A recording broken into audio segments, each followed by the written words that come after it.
Okay, so as always, whenever we have an interior review, we got to start off in the back seat and work our way towards the front. So I will admit, on my last video, I was a little naive about the back seat room. I'm kind of cramped back here, as you can see.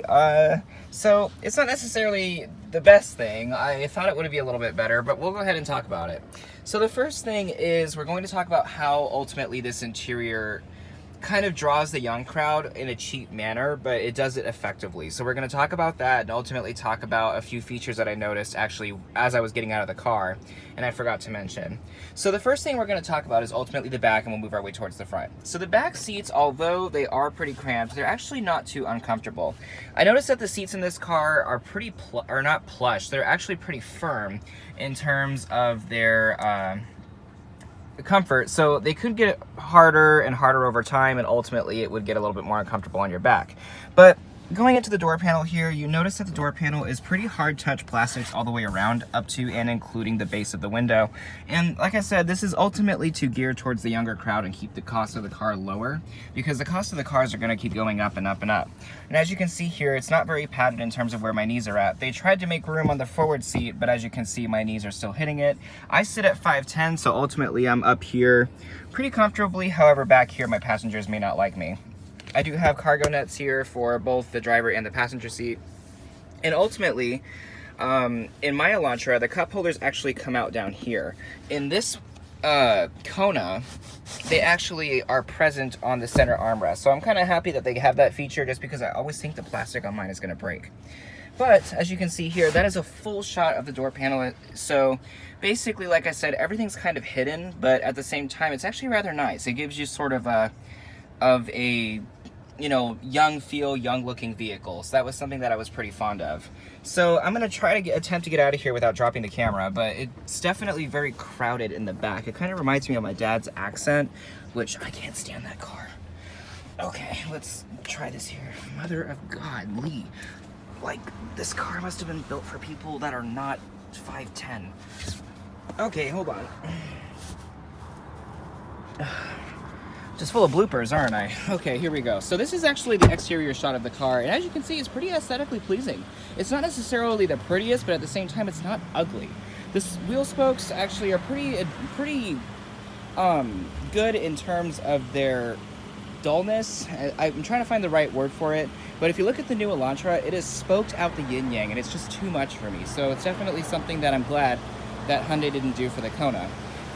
This is the forward end of the car. So this is kind of Hyundai's new look. Before they had the sort of the Mercedes look, now they had the Audi look, and then now they're moving towards whatever the hell they're moving towards. So the front end of the car is actually pretty aggressive looking. And ultimately moving into the passenger side, we're going to get into the passenger seat, and I'll be sitting in there for the first time. So we'll go ahead and kind of go over that. But these wheels are nice. The actual side of the car is nice. And ultimately, the rear of the car is kind of cool too. Like, this is an overall kind of little cool car. So moving in, we're going to try to open the trunk here. And as you can see, the space is not that big. My trunk space in my Elantra is actually a little bit bigger. But then again too, if you really think about it, if you're trying to move furniture and stuff, it's actually not too horrible, just due to the fact that the seats will fold down. So, and also too, it's kind of neat. You guys see that cover kind of goes up and down with the trunk, so that's pretty cool. I'm actually pretty fond of that, so that's nice. I think this is what I was hearing in terms of the rattle. I keep hearing a rattle in the back. All right, so let's get up in the front. So the front seat, had to get my iced coffee. Sorry folks, gay guys need iced coffee, that's how we function.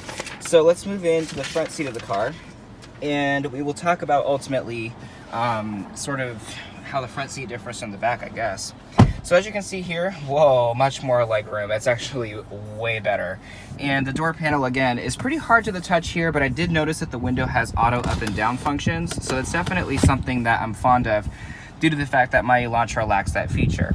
We also talked about the tweeters and the speakers down here being pretty hidden and young looking. And as you can see here, the air vent is circular, so it kind of reminds me a little bit of like a Dodge Nitro, to where the vehicle is sort of like young looking and it's kind of cheap on the interior, so ultimately, you know, the younger buyers can afford it.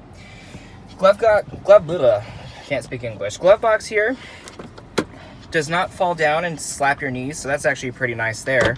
And ultimately we'll move towards the middle. Now, the Kona does not have the sliding feature that the other vehicles do have, and ultimately your center console is extremely small.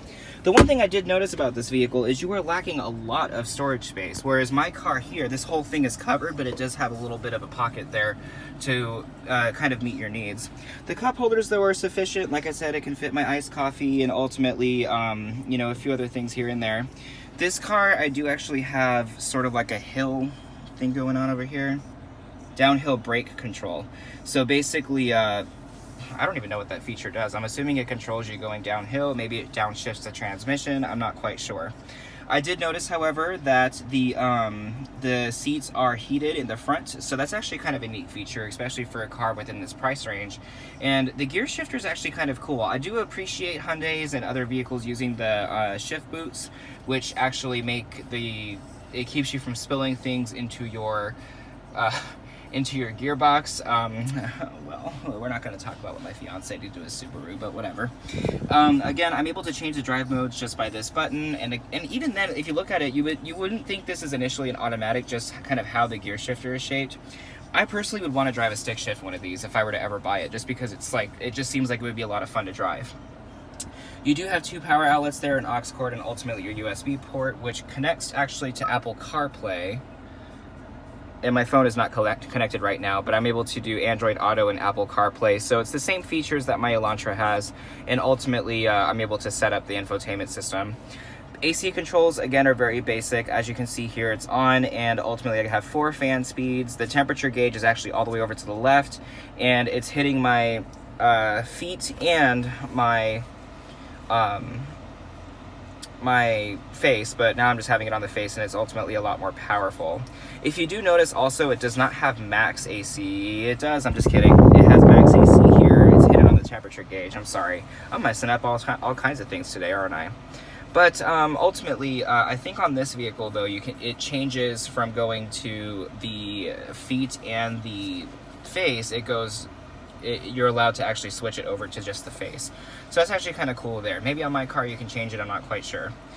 So with that, again, it's very basic, and ultimately I'm not a fan of the infotainment system looking like a laptop. I know this is kind of the look that people are going for these days, and basically, you know, Tesla's doing it, Mazda did it, and I mean, it's nice, but at the same time, I'd rather just have it built into the frame, or into the infotainment system, rather than having it stick out, because basically that's kind of distracting, because to me, anything on the dashboard besides a dash cover is distracting, so it's kind of annoying there.